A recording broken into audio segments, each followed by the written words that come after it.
Now what's required in order that cash become the default mechanism? I think a much more decentralized and diverse economy around humanitarian aid that would enable any actor to make their contribution without the legitimacy of passing through a centralized coordination structure. I think that's what we really need to do in order to catalyze change in the sector, is to move to a much broader, diverse, decentralized, self-organizing system.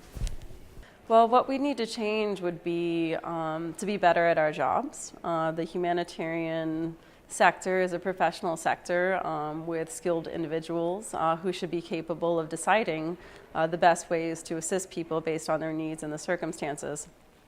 And what often stops us from being able to achieve this are incentives to do certain responses, so responses for which we have the most experience, the most capacity that have been suggested to us by others. So we need to work around what are sometimes some quite subtle incentives that lead us towards not necessarily doing the best response, and use our skills and use our professionalism to determine the best response and consistently advocate for it against some of the challenges that would otherwise deter us from doing so.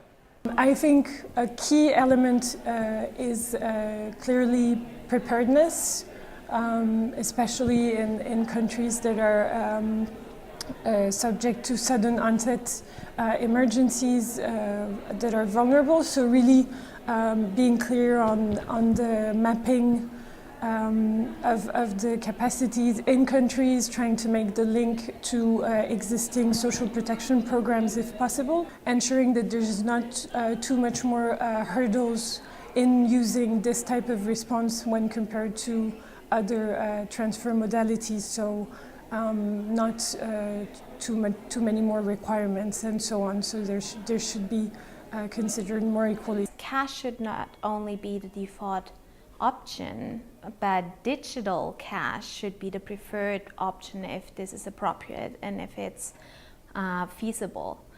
And this is mostly from a financial inclusion perspective, as linking recipients to financial services can really build a bridge from relief to resiliency. For the humanitarians, it will be really key to assess beneficiaries' needs and their preferences, and to give them a choice in the selection of the channel how they will receive the cash transfers. In the future, we really will see a lot more cash.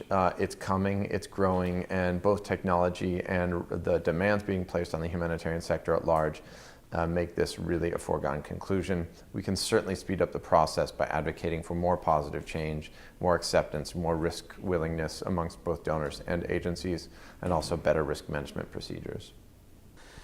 So I think to really make a difference in terms of cash programming, two things I would like to see us do is make much more investment in preparedness, in the way that over the years we've invested in warehouses and pre-positioned stock. It should not be beyond our wit to have pre-positioned financial systems, to be able to link to existing social safety net systems, to link to other forms of cash transfer mechanisms, and be ready to roll as soon as the need is there. So much more investment in preparedness. And the other thing is what we measure.